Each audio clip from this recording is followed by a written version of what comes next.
Think and Grow Rich, Napoleon Hill. Foreword. As you begin to read this book, Think and Grow Rich by Napoleon Hill, I feel as if I ought to issue you a warning. Don't read this book unless you are ready for your life to change. The principles that Hill shares in this book have been time-tested to have changed the lives of literally millions of people from all walks of life. I first discovered this book by reading a variety of personal finance and business books. It seemed as if Think and Grow Rich was mentioned over and over in most of those books. The authors would write, usually in an introduction, that Think and Grow Rich was the book that inspired them to pursue and attain their goals. It finally dawned on me. If Think and Grow Rich was the book that inspired these wealthy and influential people, maybe I should skip their books and read the book that inspired them. I bought a copy, read it, applied the principles, and my life improved dramatically as a result. I went from a small job and heavy debt to a job I loved and financial security. I kept reading the book over and over, trying to find more ways to apply the principles to my life. And along the way, I stumbled across an important thing about the book. Even though the title is Think and Grow Rich, the book is less about thinking and riches and more about growing. As you read, you may notice that most of the stories Hill shares are not so much about people trying to become rich as they are about people trying to pursue their passions, and in the process, they expanded their lives. In their expanded way of living and thinking, they automatically found their fortunes expanded as well. Better finances, health, relationships, and more happiness.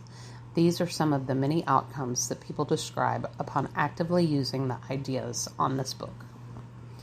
In addition to the 13 steps to riches that Hill writes about, there are 3 very valuable sections at the back of the book that I want to bring to your attention, all found in Chapter 15, How to Outwit the 6 Ghosts of Fear. I know that sometimes readers will begin a book and then skip some of the areas at the end. Please don't do that with Think and Grow Rich. If you do, you will be missing some of the most practical and important ideas that can have a positive impact on your life. First is a section in this chapter that describes the 6 basic fears. When I first read that section, I was amazed at how accurate this information was and how true it was for me. Getting incredibly clear about fear and how it affects our lives is a powerful step toward going to beyond the fears we experience. Second is what Hill calls the self-analysis test questions. This is a list of questions to ask yourself to see where you are in your journey toward freedom from mediocrity and into your own greatness. And third is an eye-opening section called 57, Famous Alibis by Old Man If. Hill was smart enough to know that many people will tell you all the reasons why they haven't found their riches yet, all the barriers and obstacles why they haven't pursued their passion. And if you have any alibis, you will most likely find it in this list. Hill then notes, remember, the philosophy presented in this book makes every one of these alibis obsolete. No more excuses. Now, without fear and alibis to hold you back, there is no limitation to attaining your goals. A couple of quick notes. The book was originally published in 1937, and the language in the book reflects that. At times, the words Hill uses are at best charmingly old-fashioned, or at worst, terribly dated. But don't let that stop you. Read beyond the words to the principles he describes, and then apply those principles to your modern life. Second, Think and Grow Rich was published at a time when self-help books weren't as usual as they are now. These days, a self-help book would have a section, usually at the end of each chapter, with action items or exercises that can prompt the reader into action. That wasn't as common for self-help books in the early 20th century. Therefore, as you read through this book, and Hill mentions an action to take, take it. For example, when he instructs the reader to write something on a paper an inch high and place it where you will see it every night before you go to sleep and every morning before you go to work, then actually do it. Take as many actions that he mentions in ways that work for you as possible. Napoleon Hill was a clear and powerful writer. You'll find that he repeats ideas over and over, and I believe he did this with an important purpose. As he repeats important ideas, we, the readers, will know how important they are, and in the repetition, Hill is using one of the most powerful principles in the book, autosuggestion. See Chapter 4. Read through every word on every page. Underline words or sentences that inspire you. Use a highlighter on those sections you want to return to again and again. Write notes in the margins for further study and make this book your own.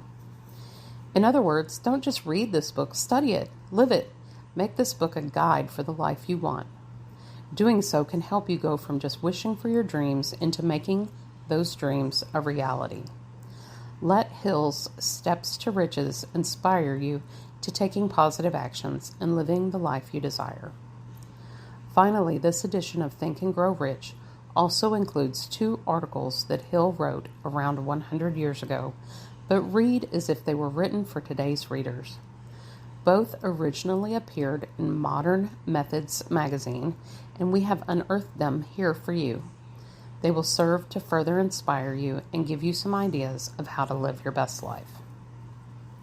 If this is your first time reading Think and Grow Rich, enjoy it and allow the ideas contained within to motivate you to great new heights. And if you are reading this book for a second, third, or even 10th time, try to find something new that you can be inspired by. In either case, I wish you a great success, joy, and riches. Written by Joel Fotinos. Publisher's Preface. This book conveys the experience of more than 500 men of great wealth who began at scratch with nothing to give in return for riches except for their thoughts, ideas, and organized plans. Here you have the entire philosophy of money-making, just as it was organized from the actual achievements of the most successful men known to the American people during the past 50 years. It describes what to do and also how to do it. It presents complete instructions on how to sell your personal services. It provides you with a perfect system of self-analysis that will readily disclose what has been standing between you and the big money in the past. It describes the famous Andrew Carnegie formula of personal achievement by which he accumulated hundreds of millions of dollars for himself and made no fewer than a score of millionaires of men to whom he taught his secret. Perhaps you do not need all that is to be found in the book. No one of the 500 men from whose experiences it was written did, but you may need one idea, plan, or suggestion to start you toward your goal. Somewhere in the book you will find this needed stimulus. The book was inspired by Andrew Carnegie after he had made his millions and retired. It was written by the man to whom Carnegie disclosed the astounding secret of his riches, the same man to whom the 500 wealthy men revealed the source of their riches. In this volume will be found the 13 principles of money making, essential to every person who accumulates sufficient money to guarantee financial independence. It is estimated that the research which went into the preparation before the book was written, or could be written, research covering more than 25 years of continuous effort, could not be duplicated at a cost of less than $100,000. Moreover, the knowledge contained in the book never can be duplicated at any cost, for the reason that more than half of the 500 men who supplied the information it brings have passed on. Riches cannot always be measured in money. Money and material things are essential for freedom of body and mind, but there are some who will feel that the greatest of all riches can be evaluated only in terms of lasting friendships, harmonious family relationships, sympathy and understanding between business associates, and introspective harmony, which brings one peace of mind measurable only in spiritual values. All who read, understand, and apply this philosophy will be better prepared to attract and enjoy these higher estates, which always have been and always will be denied to all except those who are ready for them. Be prepared, therefore, when you expose yourself to the influence of this philosophy, to experience a changed life, which may help you not only to negotiate your way through life with harmony and understanding, but also to prepare you for the accumulation of material riches in abundance. By the publisher. Author's Preface. In every chapter of this book, mention has been made of the money-making secret which has made fortunes for more than 500 exceedingly wealthy men whom I have carefully analyzed over a long period of years. The secret was brought to my attention by Andrew Carnegie more than a quarter of a century ago. The canny, lovable old Scotsman carelessly tossed it into my mind when I was but a boy. Then he sat back in his chair with a merry twinkle in his eye and watched carefully to see if I had brains enough to understand the full significance of what he had said to me. When he saw that I had grasped the idea, he asked if I would be willing to spend 20 years or more preparing myself to take it to the world, to men and women who without the secret might go through life as failures. I said I would, and with Mr. Carnegie's cooperation, I have kept my promise.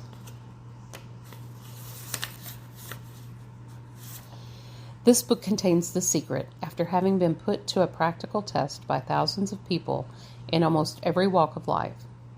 It was Mr. Carnegie's idea that the magic formula, which gave him a stupendous fortune, ought to be placed within reach of people who do not have time to investigate how men make money, and it was his hope that I might test and demonstrate the soundness of the formula through the experience of men and women in every calling.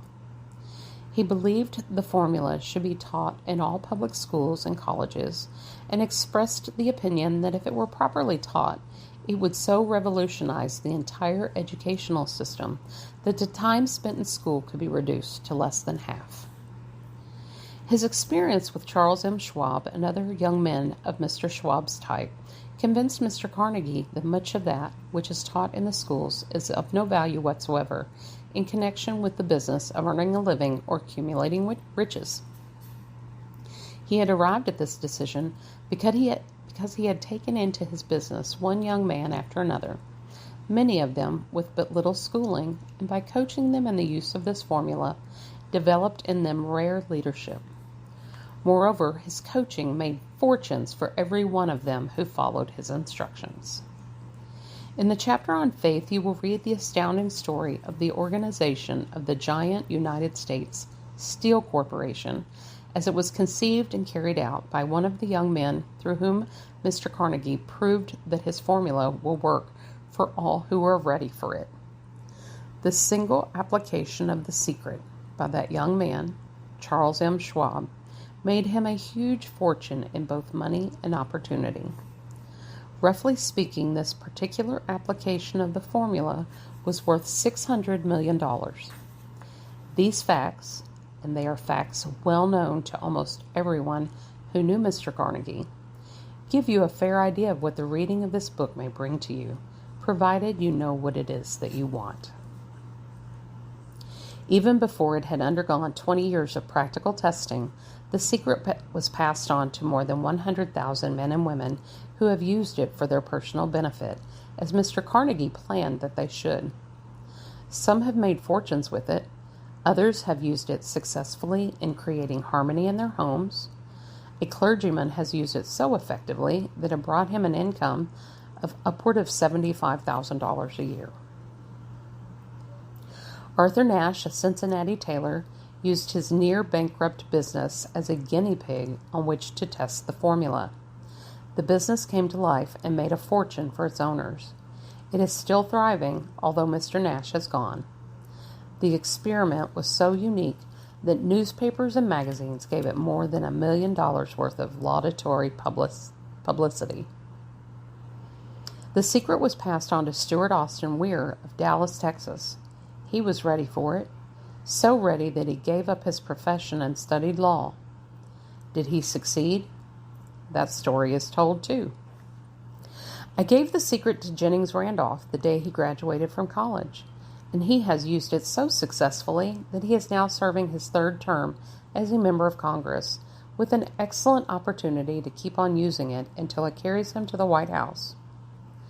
While serving as advertising manager of the LaSalle Extension University, when it was little more than a name, I had the privilege of seeing J.G. Chaplin, president of the university, use the formula so effectively that he has since made the LaSalle one of the great extension schools of the country.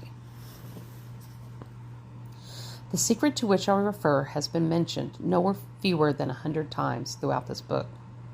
It has not been directly named, for it seems to work more successfully when it is merely uncovered and left in sight where those who are ready and searching for it may pick it up. That is why Mr. Carnegie tossed it to me so quietly without giving me its specific name. If you are ready to put it to use, you will recognize this secret at least once in every chapter.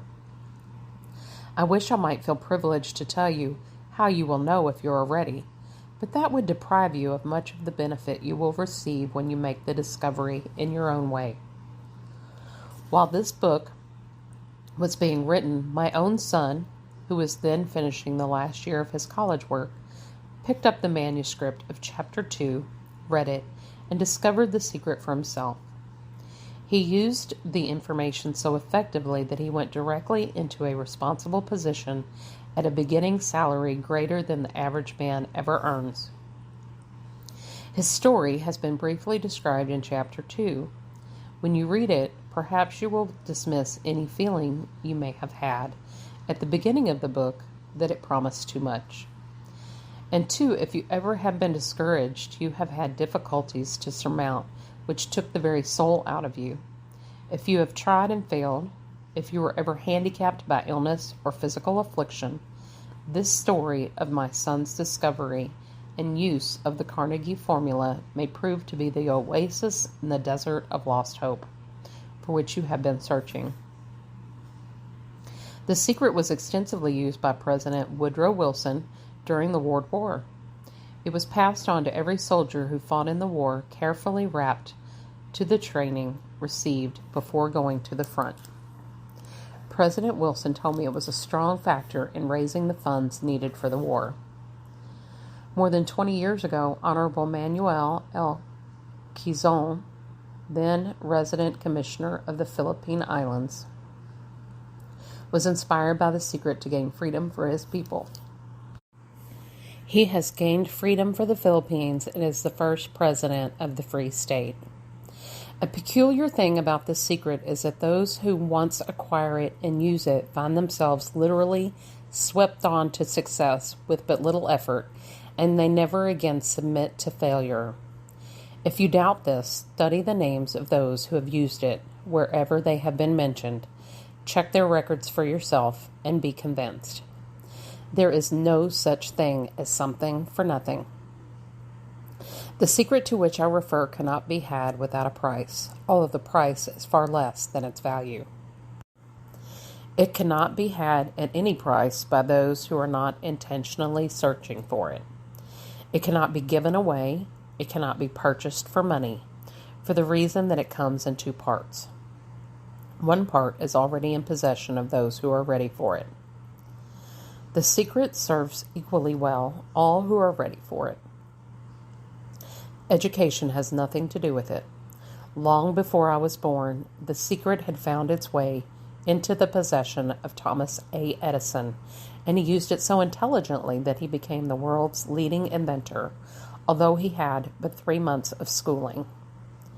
The secret was passed on to a business associate of Mr. Edison. He used it so effectively that although he was then making only $12,000 a year, He accumulated a great fortune and retired from active business while still a young man. You will find his story at the beginning of the first chapter. It should convince you that riches are not beyond your reach and that you can still be what you wish to be, that money, fame, recognition, and happiness can be had by all who are ready and determined to have these blessings. How do I know these things? You should have the answer before you finish this book. You may find it in the very first chapter or on the last page. While I was performing the 20-year task of research, which I had undertaken at Mr. Carnegie's request, I analyzed hundreds of well-known men, many of whom admitted that they had accumulated their vast fortunes through the aid of the Carnegie secret. Among those men were Henry Ford, John H. Patterson, William Wrigley Jr., Stuart Austin Weir, John Wanamaker, George M. Alexander, James J. Hill, the Honorable Jennings Randolph, George S. Parker, Clarence Darrow, E. M. Statler, Theodore Roosevelt, Henry L. Doherty, John W. Davis, Cyrus H. K. Curtis, Elbert Hubbard, George Eastman, Wilbur Wright, Dr. Frank Gonzalez, William Jennings Bryan, King Gillette, Dr. David Starr Jordan, Judge Daniel T. Wright, J. Ogden Armour,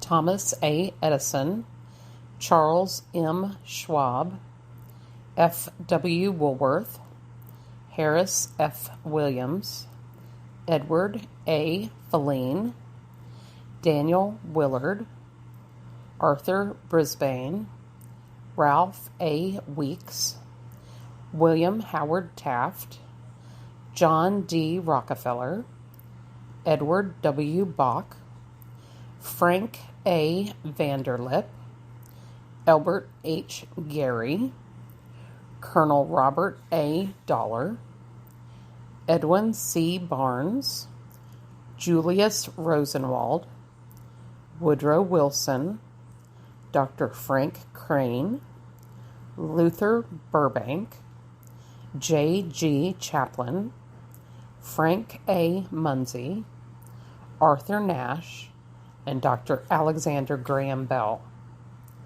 These names represent but a small fraction of the hundreds of well-known Americans whose achievements, financially and otherwise, prove that those who understand and apply the Carnegie secret reach high stations in life.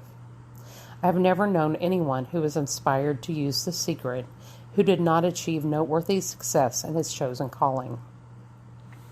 I have never known any person to distinguish himself or to accumulate riches of any consequence without possession of the secret. From these two facts, I draw the conclusion that the secret is more important as a part of the knowledge essential for self-determination than any which one receives through what is popularly known as education. What is education anyway? This has been answered in full detail. As far as schooling is concerned, many of these men had very little. John Wanamaker once told me that what little schooling he had, he acquired in very much the same manner as a modern locomotive takes on water, by scooping it up as it runs. Henry Ford never reached high school, let alone college. I am not attempting to minimize the value of schooling, but I'm trying to express my earnest belief that those who master and apply the secret will reach high stations, accumulate riches, and bargain with life on their own terms, even if their schooling has been meager. Somewhere as you read, the secret to which I refer will jump from the page and stand boldly before you if you are ready for it. When it appears, you will recognize it. Whether you receive the sign in the first or the last chapter, stop for a moment when it presents itself and turn down a glass, for that occasion will mark the most important turning point of your life. We pass now to Chapter 1 and to the story of my very dear friend who has generously acknowledged having seen the mystic sign and whose business achievements are evidence enough that he turned down a glass. As you read his story and the others, remember that they deal with the important problems of life, such as all men experience. The problems arising from one's endeavor to earn a living, to find hope, courage, contentment, and peace of mind, to accumulate riches, and to enjoy freedom of body and spirit. Remember, too, as you go through the book, that it deals with facts and not with fiction, its purpose being to convey a great universal truth through which all who are ready may learn not only what to do, but also how to do it, and receive as well the needed stimulus to make a start. As a final word of preparation, before you begin the first chapter, may I offer one brief suggestion which may provide a clue by which Carnegie's secret may be recognized. It is this: all achievement, all earned riches have their beginning in an idea. If you are ready for the secret, you already possess one half of it. Therefore, you will readily recognize the other half the moment it reaches your mind. Chapter 1, Introduction. The man who thought his way into partnership with Thomas A. Edison. Truly, thoughts are things, and powerful things at that, when they are mixed with definiteness of purpose, persistence, and a burning desire for their translation into riches or other material objects. A little more than 30 years ago, Edwin C. Barnes discovered how true it is that men really do think and grow rich. His discovery did not come about at one sitting. It came little by little, beginning with a burning desire to become a business associate of the great Edison. One of the chief characteristics of Barnes' desire was that it was definite. He wanted to work with Edison, not for him. Observe carefully the description of how he went about translating his desire into reality, and you will have a better understanding of the 13 principles which lead to riches. When this desire or impulse of thought first flashed into his mind, he was in no position to act upon it. Two difficulties stood in his way. He did not know Mr. Edison, and he did not have enough money to pay his railroad fare to Orange, New Jersey. These difficulties were sufficient to have discouraged the majority of men from making any attempt to carry out the desire. But his was no ordinary desire. He was so determined to find a way to carry out his desire that he finally decided to travel by blind baggage rather than be defeated. To the uninitiated, this means that he went to East Orange on a freight train. He presented himself at Mr. Edison's laboratory and announced he had come to go into business with the inventor. In speaking of the first meeting between Barnes and Edison years later, Mr. Edison said, "He stood there before me looking like an ordinary tramp, but there was something in the expression of his face which conveyed the impression that he was determined to get what he had come after." I had learned from years of experience with men that when a man really desires a thing so deeply that he is willing to stake his entire future on a single turn of the wheel in order to get it, he is sure to win. I gave him the opportunity he asked for because I saw he had made up his mind to stand by until he succeeded. Subsequent events proved that no mistake was made. Just what young Barnes said to Mr. Edison on that occasion was far less important than that which he thought. Edison himself said so. It could not have been the young man's appearance which got him his start in the Edison office, for that was definitely against him. It was what he thought that counted. If the significance of this statement could be conveyed to every person who reads it, there would be no need for the remainder of this book. Barnes did not get his partnership with Edison on his first interview. He did get a chance to work in the Edison offices at a very nominal wage, doing work that was unimportant to Edison, but most important to Barnes because it gave him an opportunity to display his merchandise where his intended partner could see it. Months went by. Apparently nothing happened to bring the coveted goal which Barnes had set up in his mind as his definite major purpose. But something important was happening in Barnes' mind. He was constantly intensifying his desire to become the business associate of Edison. Psychologists have correctly said that when one is truly ready for a thing, it puts in its appearance. Barnes was ready for a business association with Edison. Moreover, he was determined to remain ready until he got that which he was seeking. He did not say to himself, "Oh, well, what's the use? I guess I'll change my mind and try for a salesman's job." But he did say, "I came here to go into business with Edison, and I'll accomplish this end if it takes the remainder of my life." And he meant it. What a different story men would have to tell if only they would adopt a definite purpose and stand by that purpose until it had time to become an all-consuming obsession. Maybe young Barnes did not know it at the time, but his bulldog determination, his persistence in standing back of a single desire, was destined to mow down all opposition and bring him the opportunity he was seeking. When the opportunity came, it appeared in a different form and from a different direction than Barnes had expected. That is one of the tricks of opportunity. It has a sly habit of slipping in by the back door, and often it becomes disguised in the form of misfortune or temporary defeat. Perhaps this is why so many fail to recognize opportunity.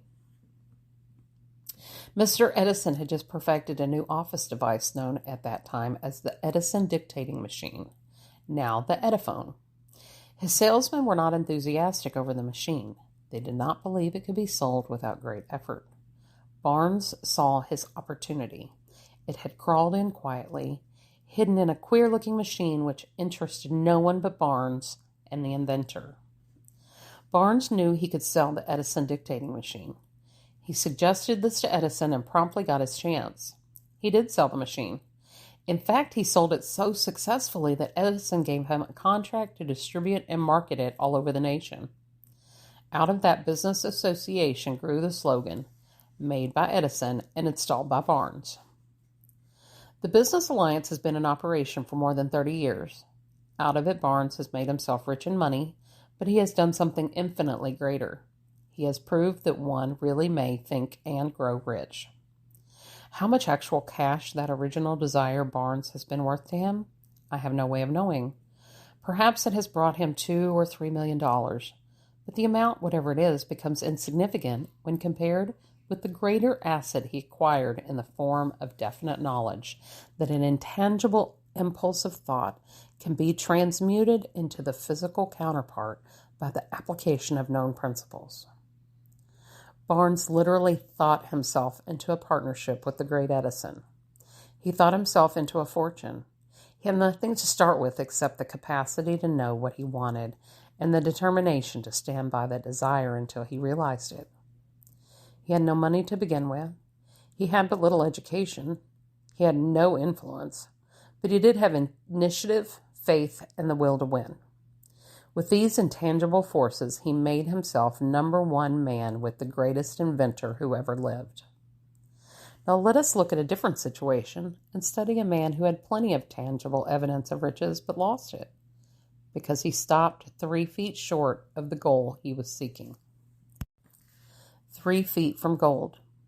One of the most common causes of failure is the habit of quitting when one is overtaken by temporary defeat. Every person is guilty of this mistake at one time or another. An uncle of R.U. Darby was caught by the gold fever in the gold rush days and went west to dig and grow rich. He had never heard that more gold has been mined from the brains of men than has ever been taken from the earth. He staked a claim and went to work with pick and shovel. The going was hard, but his lust for gold was definite. After weeks of labor, he was rewarded by the discovery of the shining ore. He needed machinery to bring the ore to the surface. Quietly, he covered up the mine, retraced his footsteps to his home in Williamsburg, Maryland, told his relatives and a few neighbors of the strike. They got together money for the needed machinery and had it shipped. The uncle and Darby went back to work the mine. The first car of ore was mined and shipped to a smelter. The returns proved they had one of the richest mines in Colorado. A few more cars of that ore would clear the debts. Then would come the big killing and profits. Down went the drills, up went the hopes of Darby and Uncle. Then something happened. The vein of gold ore disappeared. They had come to the end of the rainbow, and the pot of gold was no longer there. They drilled on, desperately trying to pick up the vein again, all to no avail. Finally, they decided to quit. They sold the machinery to a junk man for a few $100s and took the train back home. Some junk men are dumb, but not this one.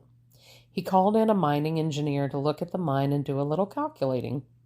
The engineer advised that the project had failed because the owners were not familiar with fault lines. His calculations showed the vein would be found just 3 feet from where the Darbys had stopped drilling. That is exactly where it was found. The junk man took millions of dollars in ore from the mine because he knew enough to seek expert counsel before giving up. Most of the money which went into the machinery was procured through the efforts of R.U. Darby, who was then a very young man. The money came from his relatives and neighbors because of their faith in him. He paid back every dollar of it, although he was years in doing so.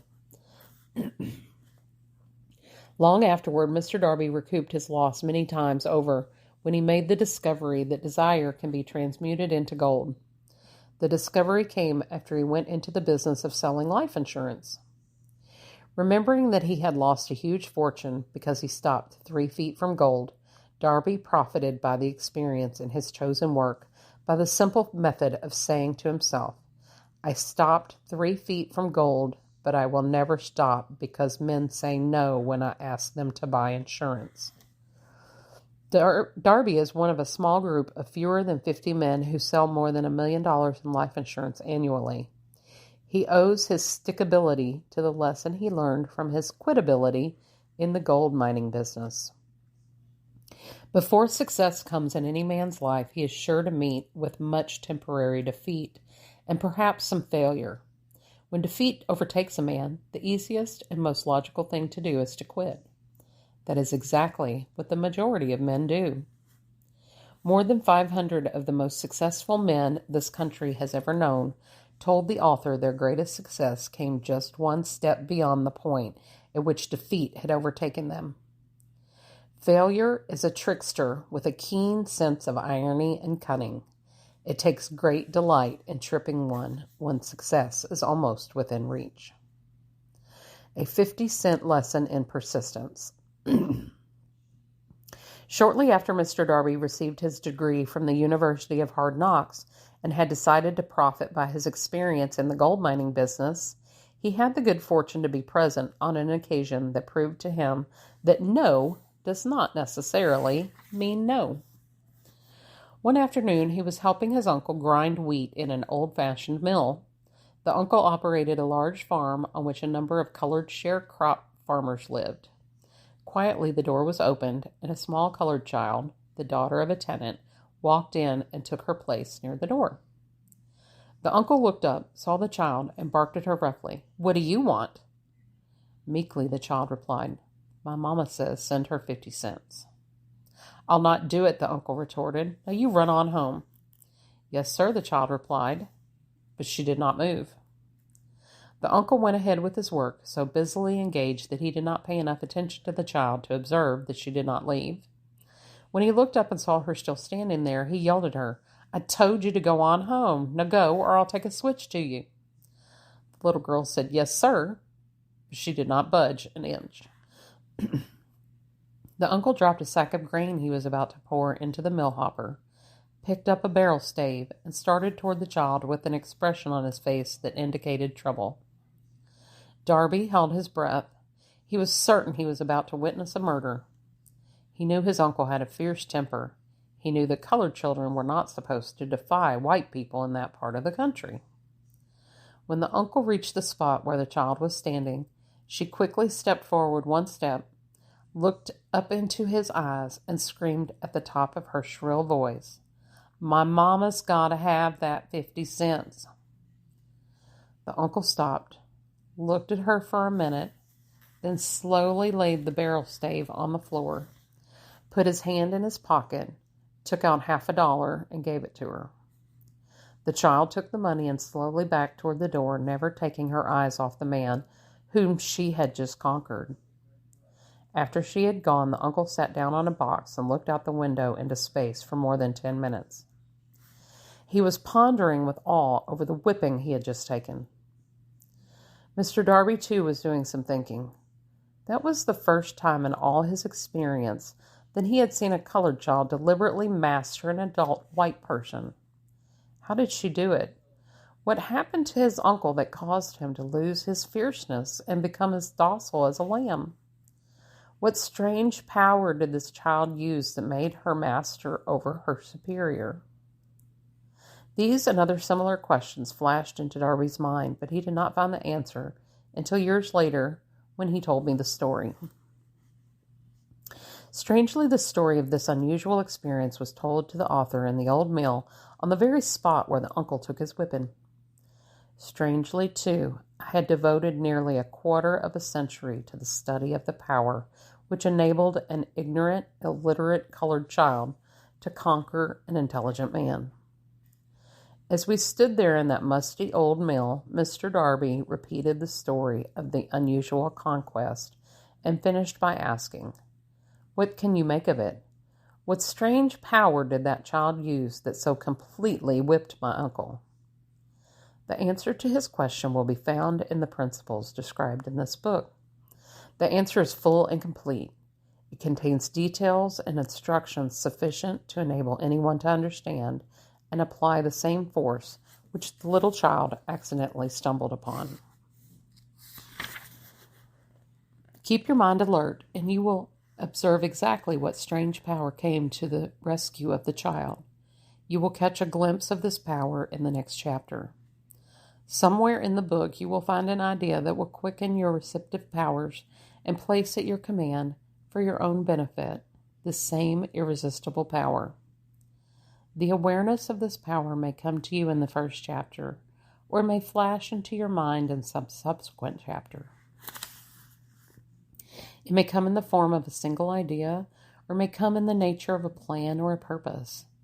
Again, it may cause you to go back into your past experiences of failure or defeat and bring to the surface some lesson by which you can regain all that you lost through defeat.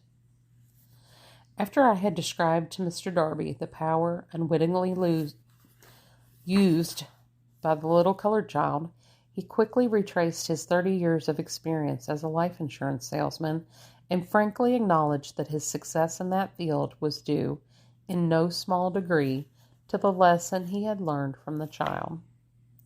Mr. Darby pointed out, every time a prospect tried to bow me out without buying, I saw that child standing there in the old mill, her big eyes glaring in defiance, and I said to myself, I've got to make this sale.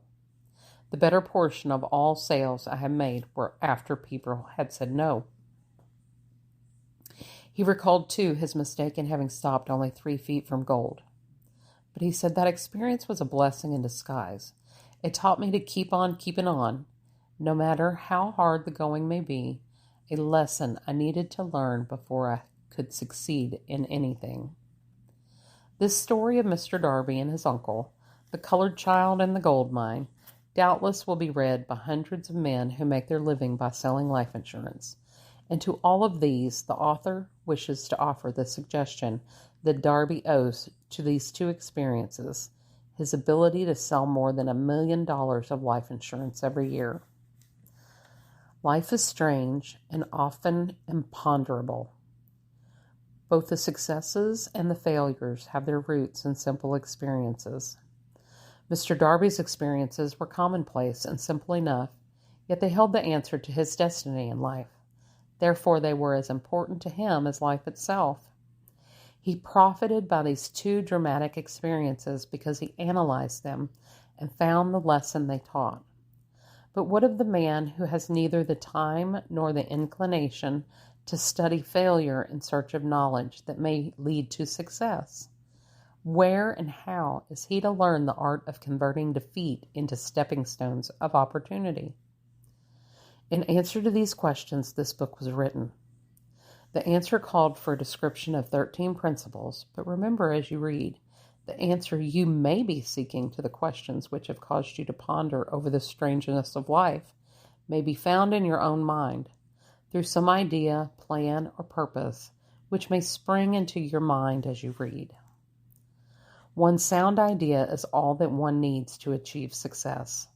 The principles described in this book contain the best and the most practical of all that is known concerning ways and means of creating useful ideas. Before we go any further in our approach to the description of these principles, we believe you are entitled to receive this important suggestion. When riches begin to come, they come so quickly in such great abundance that one wonders where they've been hiding during all these lean years. This is an astounding statement, and all the more so when we take into consideration the popular belief that riches come only to those who work hard and long. When you begin to think and grow rich, you will observe that riches begin with a state of mind, with definiteness of purpose, with little or no hard work. You and every person ought to be interested in knowing how to acquire that state of mind which will attract riches. I spent 25 years in research, analyzing more than 25,000 people, because I too wanted to know how wealthy men become that way. Without that research, this book could not have been written. Here take notice of a very significant truth. The business depression started in 1929 and continued on to an all-time record of destruction until sometime after President Roosevelt entered office. Then the depression began to fade into nothingness, just as an electrician in a theater raises the lights so gradually that darkness is transmuted into light before you realize it. So did the spell of fear in the minds of the people gradually fade away and become faith. Observe very closely. As soon as you master the principles of this philosophy and begin to follow the instructions for applying those principles, your financial status will begin to improve, and everything you touch will begin to transmute itself into an asset for your benefit. Impossible? Not at all. One of the main weaknesses of mankind is the average man's familiarity with the word impossible. He knows all the rules which will not work. He knows all the things which cannot be done. This book was written for those who seek the rules which have made others successful and are willing to stake everything on those rules. A great many years ago, I purchased a fine dictionary. The first thing I did with it was to turn to the word impossible and neatly clip it out of the book. That would not be an unwise thing for you to do. Success comes to those who become success conscious. Failure comes to those who indifferently allow themselves to become failure conscious. The object of this book is to help all who seek it to learn the art of changing their minds from failure consciousness to success consciousness. Another weakness found in altogether too many people is the habit of measuring everything and everyone by their own impressions and beliefs. Some who will read this book will believe that no one can think and grow rich. They cannot think in terms of riches because their thought habits have been steeped in poverty, want, misery, failure, and defeat. These unfortunate people remind me of a prominent Chinese man who came to America to be educated in American ways. He attended the University of Chicago. One day, President Harper met this young man on the campus, stopped to chat with him for a few minutes, and asked what had impressed him as being the most noticeable characteristic of the American people. Why, the man exclaimed, "The queer slant of your eyes. Your eyes are off slant." Now, what do we say about the Chinese? We refuse to believe that which we do not understand. We foolishly believe that our own limitations are the proper measure of limitations. Sure, the other fellow's eyes are off slant because they are not the same as our own. Millions of people look at the achievements of Henry Ford after he has arrived and envy him because of his good fortune or luck or genius or whatever it is that they credit for Ford's fortune. Perhaps one person in every 100,000 knows the secret of Ford's success, and those who do know are too modest or too reluctant to speak of it because of its simplicity. A single transaction will illustrate the secret perfectly. A few years back, Ford decided to produce his now famous V8 motor. He chose to build an engine with the entire 8 cylinders cast in one block and instructed his engineers to produce a design for the engine. The design was placed on paper, but the engineers agreed, to a man, that it was simply impossible to cast an 8-cylinder gas engine block in one piece. Ford said, "Produce it anyway." But they replied, "It's impossible." "Go ahead," Ford commanded, "and stay on the job until you succeed, no matter how much time is required." The engineers went ahead. There was nothing else for them to do if they were to remain on the Ford staff. 6 months went by, nothing happened. Another 6 months passed, and still nothing happened. The engineers tried every conceivable plan to carry out the orders, but the thing seemed out of the question. Impossible.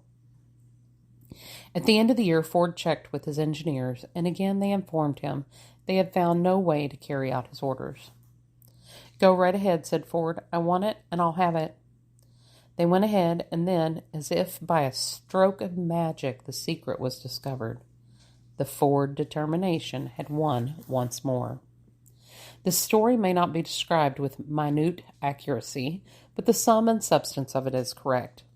Deduce from it, you who wish to think and grow rich, the secret of the Ford millions if you can.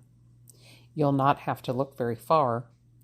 Henry Ford is a success because he understands and applies the principles of success.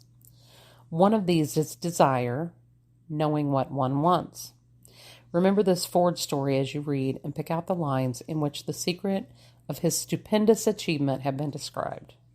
If you can do this, if you can lay your finger on the particular group of principles which made Henry Ford rich, you can equal his achievements in almost any calling for which you are suited.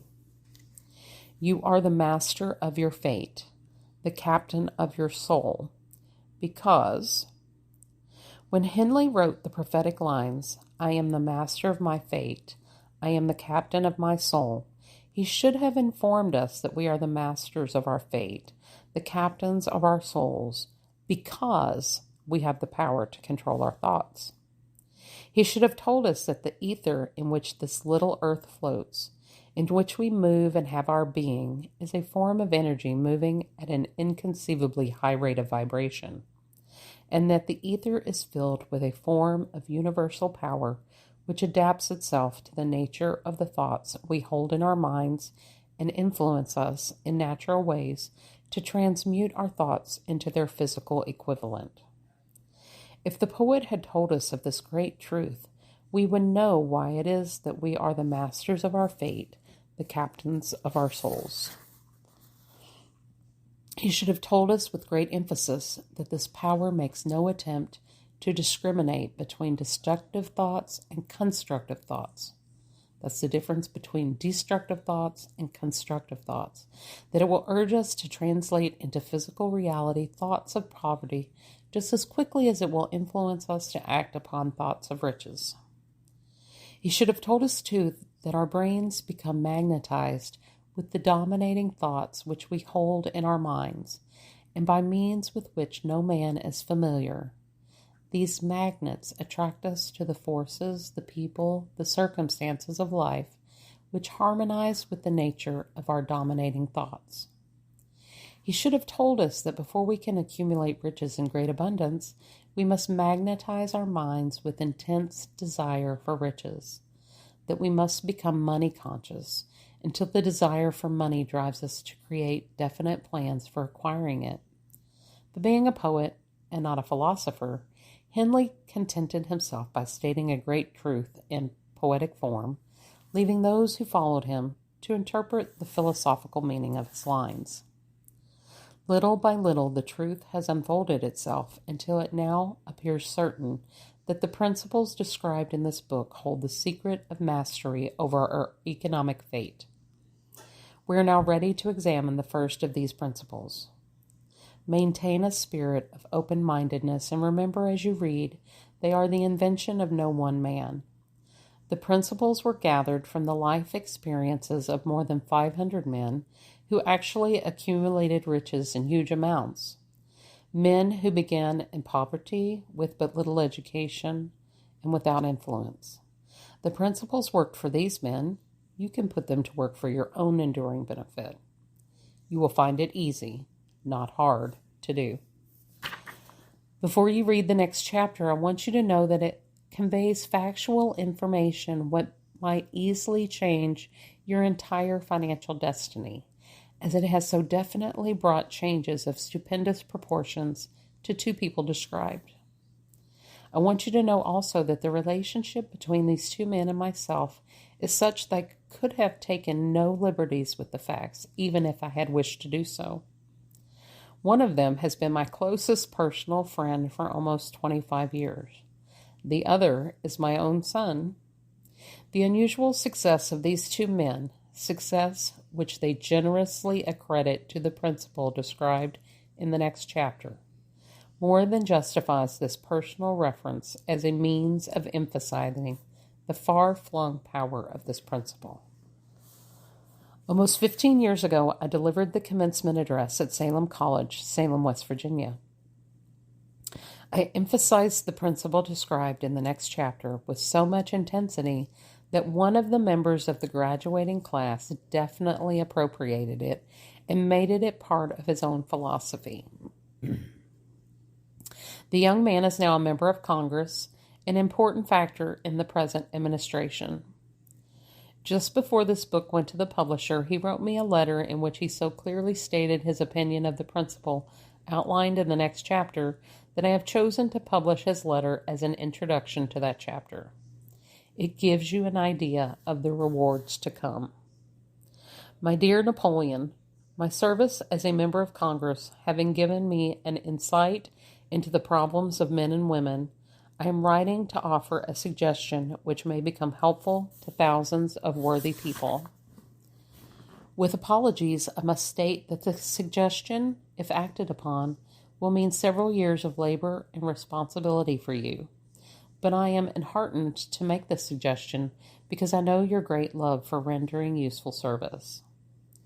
In 1922, you delivered the commencement address at Salem College when I was a member of the graduating class. In that address, you planted in my mind an idea which has been responsible for the opportunity I now have to serve the people of my state and will be responsible in a very large measure for whatever success I may have in the future. The suggestion I have in mind is that you put into a book the sum and substance of the address you delivered at Salem College, and in that way give the people of America an opportunity to profit by your many years of experience and association with the men who, by their greatness, have made America the richest nation on earth. I recall, as though it were yesterday, the marvelous description you gave of the method by which Henry Ford, with but little schooling, without a dollar, and with no influential friends, rose to great heights.